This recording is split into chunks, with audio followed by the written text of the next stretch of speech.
Películas de la momia hay por montones, pero este año salió la momia de Lee Cronin, el mismo director de Evil Dead Rise. ¿Y por qué hago énfasis en este detalle? Porque lo que comenzó como una teoría hace algunas semanas, te conté de ello en mis redes sociales, ahora el propio director lo confirmó. Y es que esta película de la momia y también Evil Dead Rise comparten el mismo universo cinematográfico, y esto se confirma a través de un detalle. Así que en este video no solamente habrá resumen, explicación, también al final mis palabras porque hay algunas cosas que quiero decir de esta película, sino que también ese detalle que confirma que Evil Dead Rise, como dije, y esta película de la momia comparten el mismo universo cinematográfico. Así que ahí vas a ver qué detalle es ese. Esto es el resumen y explicación de la posesión de la momia. Nos vamos directo a Egipto, donde vemos a una familia local llegar a su casa descubriendo que un canario que tenían está agonizando. Esto de inmediato es una señal para los padres, quienes le dicen a sus hijos que se queden dentro de la casa, y ellos bajan a un túnel subterráneo donde vemos una pequeña pirámide y debajo de la misma un sarcófago en el que hay una momia. El hombre pregunta si está despierta y la mujer dice que no, pero ruidos se escuchan. El hombre es atrapado por un gancho que lo mata y la mujer cambia su mirada por terror, justo saltando el título de la película. Luego de lo anterior, vamos con los protagonistas, la familia Cannon compuesta por Charlie el padre, y sí, el mismo actor de Midsommar, Sebastian o Seb el hijo y Katie la hija. Aquí vemos a Charlie practicar código Morse con su hija que tiene un examen, pero todo se interrumpe cuando vemos a Charlie en las noticias, porque es presentador de televisión. Luego, este charla con Larissa, su esposa, quien está embarazada, y los vemos intentar solucionar una pelea entre Katie y Seb cuando el chico lanza una muñeca de su hermanita desde el techo de la casa probando un paracaídas que tenía, y este falla trágicamente. Todo parece ser feliz en esta familia, salvo por lo de la pobre muñeca. Charlie en ese momento recibe un llamado para ofrecerle un trabajo en Nueva York. Él estaba ahora en el Cairo y a la primera que llama es a Larissa, que había salido. Pero distraído en esta nueva noticia, Charlie no ve cuando afuera, a través de una cerca, una extraña mujer que sí, es la mujer que vimos con la momia y que aquí se presenta como la madre de Layla, la niña del pajarito y mejor amiga de Katie. Ella le ofrece una manzana a Katie y de esta sale un insecto que se mete por su boca, medio ahogando a la niña. Y lo siguiente que vemos es una alarma en la ciudad por una tormenta de arena. Y Charlie, que va a ver a Katie, no la encuentra y corre persiguiendo a la mujer, que escapa con ella. Pero al final le pierde el rastro. Charlie y Larissa van a la policía, donde el detective asciende a una mujer llamada Saki porque ella sabe hablar inglés. Y él necesita que le traduzca la conversación con Charlie y Larissa, que denuncian el secuestro de Katie. Los padres muestran unos chocolates que encontraron en una casa de juguetes de Katie, que según Seb, una misteriosa amiga suya, se los regalaba a través de la cerca del jardín. Y de hecho el niño dice que él también recibió algunos a cambio de no decirle nada a sus padres sobre eso. Saki, la detective, dice que quizás ese alguien misterioso estaba intentando ganarse la confianza de la niña, pero el detective principal, hablando en su idioma, dice que primero deben investigar a los padres. Quizás ellos mataron a su hija por accidente y querían ocultarlo. Pero Larissa y Charlie entienden lo que dice y Charlie enloquece tirando la mesa y gritando que ellos jamás le harían eso a su propia hija y deben buscarla. 8 años después de eso, la familia Cannon siguió adelante sin tener ninguna noticia de Katie. Ellos ahora viven en Nuevo México, Estados Unidos, y tienen una nueva hija. Recuerda que Larissa estaba embarazada en el Cairo. La niña se llama Maud, también está la abuela, la madre de Larissa, que vive con ellos, y si bien pasó una buena cantidad de años, todavía notamos que lo de Katie sigue afectando a esta familia. Vemos a Larissa en una habitación para Katie llena de sus cosas, y Seb se queja de que no lo dejan ir a un viaje de la escuela porque sus padres son muy sobreprotectores, todo por ya haber perdido a una hija. Pero es aquí cuando las cosas cambian para esta familia completamente. En Egipto, una avioneta se estrella y de ella lo único que queda es el sarcófago que le dimos a la familia del inicio. Uno que dentro guarda una momia que vuelve a la vida, y en Estados Unidos, Charlie y Larissa reciben una llamada desde Egipto para avisar que, luego de todos estos años, Katie finalmente fue encontrada y viva. Charlie y Larissa viajan a Egipto, donde se reencuentran con Katie, no sin antes ser advertidos. Ella parece haber estado en un ambiente sin luz y en desnutrición, está en un estado catatónico, no se comunica y tiene tics extraños, haciendo movimientos erráticos y bruscos. Pero les dicen que dejarán esto fuera de la prensa para que como familia puedan acostumbrarse en calma. Junto a esto, Saki, la misma detective de años atrás, les cuenta que Katie fue encontrada en un sarcófago de miles de años de antigüedad en una avioneta estrellada. Lo que para Saki tendría sentido porque según ella esa es la mejor forma de traficar personas, aunque a Charlie solo le importa una cosa, que se descubra quién la raptó. De aquí en adelante, con Katie en casa, los incidentes no paran. Ya en su llegada le mete un cabezazo a la abuela que le fractura la nariz. Esa noche se mete entre los muros de la casa y asusta a Seb y Maud, siendo encontrada por Charlie y Larissa, que ven cómo se come un escorpión y la hacen luego vomitarlo. Además, en la mañana, Charlie sale con sus otros hijos a la escuela y un grupo de coyotes está parado afuera de la casa y no quieren moverse. Los incidentes extraños siguen ocurriendo. Charlie refuerza la habitación de Katie para que no escape, pero encuentra unas maderas como pudriéndose en el piso. Larissa intenta cortarle las uñas a su hija y acaba arrancándole unas vendas que parecían estar pegadas a su piel. Katie escapa por la casa y Charlie la encuentra medio raspándose esa herida, como queriendo arrancarse algo. Aquí él propone que quizás Katie deba estar en otro sitio, pero Larissa no quiere esto y dice que debe estar con su familia, los que la aman. Los dos discuten y se sacan en cara cosas, que Charlie estaba cuidándola cuando fue raptada y que Larissa la cuidó mucho tiempo y nunca supo que tenía una amiga misteriosa que le regalaba chocolates, y que acabó estando relacionada con su desaparición. Charlie lleva unas fotos de aquellas vendas que le sacaron a Katie, que según descubrió, tienen unos escritos, a un profesor de universidad que se presenta como el profesor Bixler. ¿Y recuerdas que mencioné la conexión con Evil Dead Rise? Bueno, confirmado por Lee Cronin, el director de esta película, el alcance de apellido Bixler entre este profesor y las hermanas Beth y Ellie, protagonistas de Evil Dead Rise, es porque son parientes. Lee Cronin lo confirmó, aunque sin decir si el profesor es el abuelo de las chicas, un tío lejano o qué relación tiene. Pero el apellido los une y confirma que sí, esta película ocurre en el mismo universo cinematográfico que Evil Dead: El Despertar. Charlie vuelve a su casa habiéndole dejado las fotos al profesor para que investigue más, pero estando con Katie descubre que ella hace sonidos con su boca que parecen no tener sentido, pero en realidad es código Morse, y está diciendo el nombre Layla una y otra vez. Charlie llama a la detective Saki y le da este nombre, pero sin un apellido es difícil hacer algo, por lo que la detective le pide a Charlie recordar si hubo alguna Layla en sus vidas, compañera de Katie cuando vivían en Egipto, amiga de la familia, quizás alguna de las personas que se acercó antes o después de su desaparición, y aquí es cuando se dan cuenta de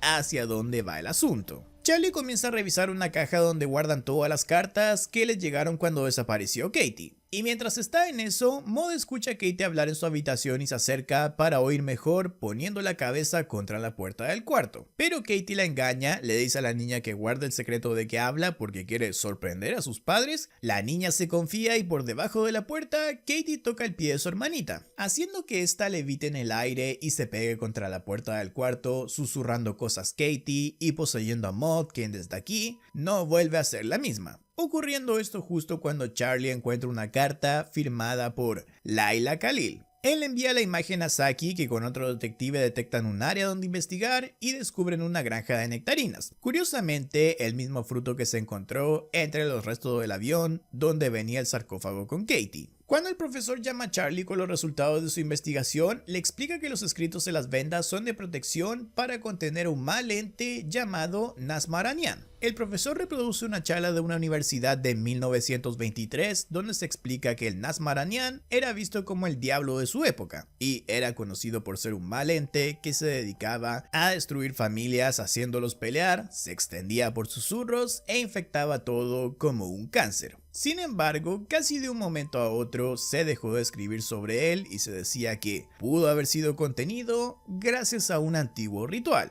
Saki, la detective, va a la granja de nectarinas y al no encontrar a nadie, entra con su arma en mano descubriendo ese subterráneo donde estaba el sarcófago cuando el padre de esta familia murió porque la momia en él despertó. Saki sale de esa zona subterránea y se encuentra con la madre que intenta atacarla, pero Saki le dispara y alertada por el ruido del disparo aparece Layla, ya más grande respecto a como la vimos al inicio de la película. Pero ella ve a la detective y corre hasta una zona donde desentierra una caja. Saki la abre y dentro hay una cinta VHS etiquetada con el nombre de Katie. De regreso en Estados Unidos, la abuela de la familia va al cuarto de Katie a rezarle a Dios para que la ayude, pero la chica cierra la puerta con sus poderes y ataca a la abuela tirándola al piso y haciéndola tirar su dentadura. Con sus poderes, Katie eleva a la abuela y la lanza por la ventana, cayendo esta encima del auto de Charlie, que justo llegaba con los niños, espantándose Charlie y Seb. Pero Maud, que sabemos que está poseída, se echa a reír. Y es aquí cuando aparecen los coyotes que habían estado merodeando la casa y ante la mirada de todos comienzan a comerse el cuerpo de la abuela, que seguía aún con vida. Saki revisa la cinta donde vemos a la madre de Layla, pero el audio no funciona. Saki lo arregla y lo único que alcanzamos a escucharla decir es: "Lo mejor es un niño inocente, así el cuerpo dura más tiempo, pero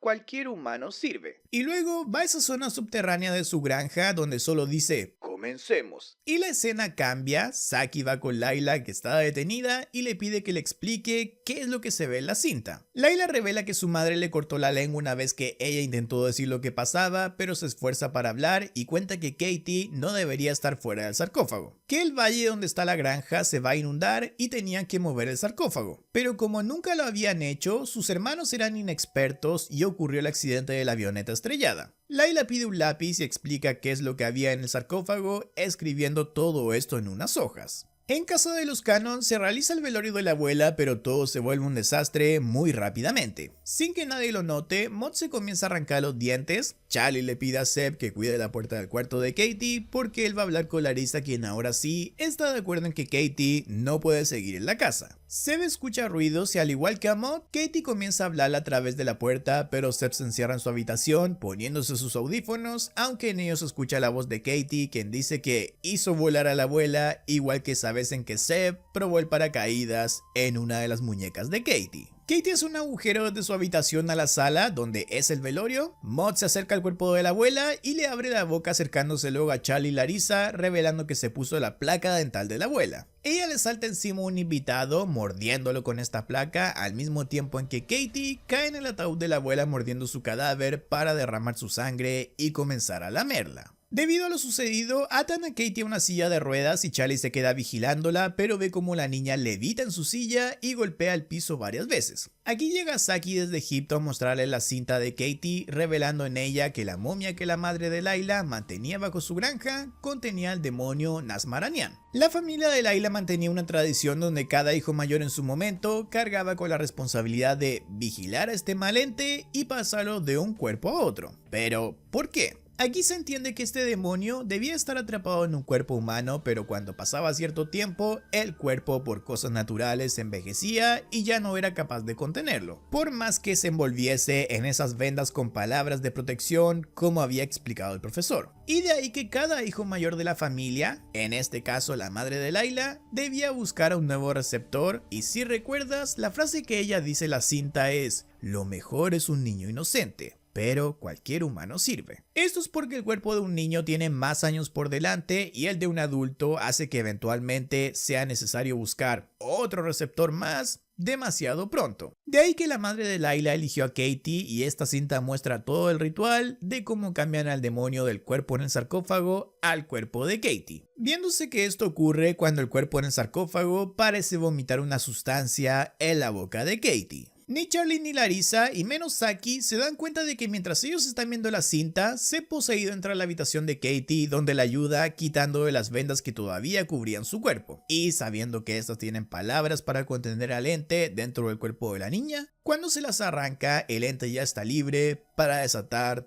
todo su poder. Saki les avisa que aquello que contiene el cuerpo de Katie debía permanecer enterrado. Larissa se levanta y va a la habitación de Katie, abriendo los varios candados que pusieron. Saki la sigue golpeando entre las dos la puerta que no abre, mientras Charlie queda congelado frente a la televisión como si estuviese en shock por todo lo que vio. El cadáver de la abuela parece poseída y esa imagen parece volver hacia Charlie, quien sube a la habitación de Katie y ve cómo esta poseída sale de ese cuarto y se le lanza encima. Seba ataca a Larisa, que escapa por la casa, la abuela atrapa a Suki y le escupe dentro de la boca un escorpión, mientras que Charlie es perseguido por Katie luego de que ésta lo hiriese a cabezazos. Saki se quita de encima a la abuela y vuelve a la habitación de Katie, donde Charlie le dice que recuerde las palabras del ritual de la cinta. Entonces Charlie atrapa a Katie abrazándola para someterla, mientras Saki recita las palabras del ritual y logra traspasar al demonio desde Katie al cuerpo de Charlie, que se sacrifica para que su hija vuelva a estar bien. La película salta algunos días o semanas después, suponemos, donde se ve a Katie que está volviendo a la normalidad y Seb con Maud ya están bien. Pero claro, Charlie, cuyo cuerpo ahora contiene al demonio, es mantenido en un sarcófago cerrado hasta con cadenas en el sótano de la casa, viéndose a Katie comunicarse con él con golpecitos en código Morse, diciendo a la niña que su padre dice que los ama mucho.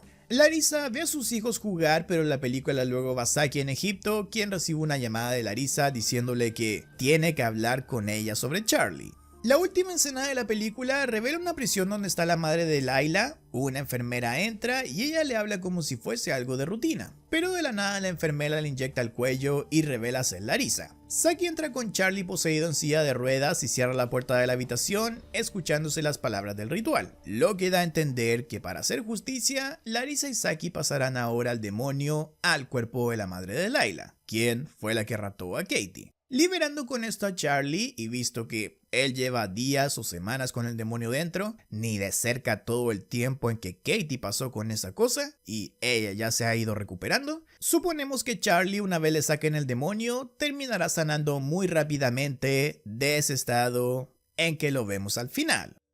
Quiero decir que esta película de la momia no me parece una mala película en sí, o sea, no diría que es como hoy los peores minutos que he gastado este año de mi vida o algo así, pero tengo una queja respecto a ella, y es que esta película de la posesión de la momia creo que entra ahí como en un terreno donde termina siendo una película genérica de posesiones. No sé si se entiende lo que digo, pero o sea, si tiene la oportunidad de hacer una película sobre la momia, yo esperaría una película estilo La Momia, no sé si se entiende, pero con cosas que mezclen elementos mucho más grandes de Egipto, dioses egipcios, también todo el tema de maldiciones, pirámides, catacumbas, todo ese tipo de cosas, y al final siento que esta película como que al principio y al final un poco te mete algo de eso, ahí algo un poco entre medio, pero termina siendo una especie de película genérica sobre posesiones de las que cada año salen miles y miles y miles, o sea, como que tenías todo el material para hacer una diferencia y al final terminaste cayendo en algo de lo que tenemos como por montones para elegir, así que esa es mi única queja. O sea,